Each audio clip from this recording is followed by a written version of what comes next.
নমস্কার, আপনারা দেখছেন সংকেত মিডিয়া, সোজা কথা সহজভাবে। দাদা, সকাল থেকে বালুরঘাটে ভোট গ্রহণ পর্ব চলছে। প্রথমেই জিজ্ঞাসা করব, কেমন বুঝছেন? রাস্তায় আছেন, ভোটের হাওয়া কেমন বুঝছেন বালুরঘাটে?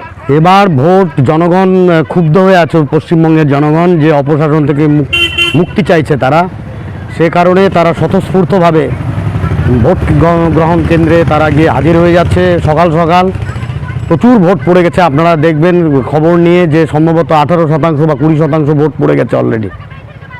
সকাল সকাল আপনি নিজেও ভোট দিয়েছেন? নিজেও ভোট দিয়েছি, কারণ নাগরিকদের গণতান্ত্রিক অধিকার, এটা গণতন্ত্রের উৎসব, সুতরাং সেটা পালন করেছি নিজে আমার বাড়ির আমার স্ত্রীর এবং 2 মেয়ে একসঙ্গে গিয়ে আমি সকাল সকাল ভোট দিয়ে দিয়েছি 7টার সময়। কোথাও কি এখনো অবধি কোনো রকম অশান্তি বা কোনো খবর পেয়েছেন? এখনও অশান্তির খবর পাকাপাকি পাওয়া যায়নি, কিন্তু অশান্তি করবার জন্য টিএমসি রেডি হয়ে আছে। প্রার্থী নিজেই 3টে কনভয় নিয়ে ঘুরছে, যেটা করা যায় না।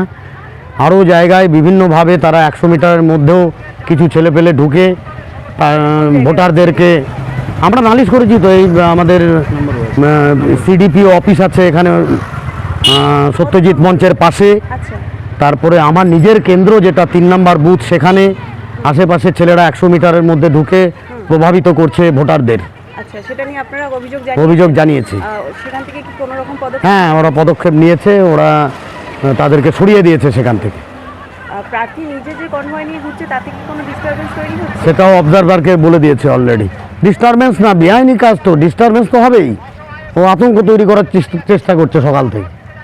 কি মনে হচ্ছে, 3টে অঞ্চল নিয়ে আপনার শহর আছে, হিলি ব্লক আছে, বালুরঘাট ব্লক আছে, কোন জায়গাটায় আজকে একদম শক্ত ঘাঁটি? আর সবগুলো আমাদের শক্ত ঘাঁটি। আমাদের এখানে তো বিজেপির গড়, এখানে মমতা ব্যানার্জির যে দুর্নীতিগ্রস্ত সরকার, তাকে কবে অপশাসন থেকে মুক্ত হবে সেই ভোটাররা তার জন্য মুখিয়ে আছে।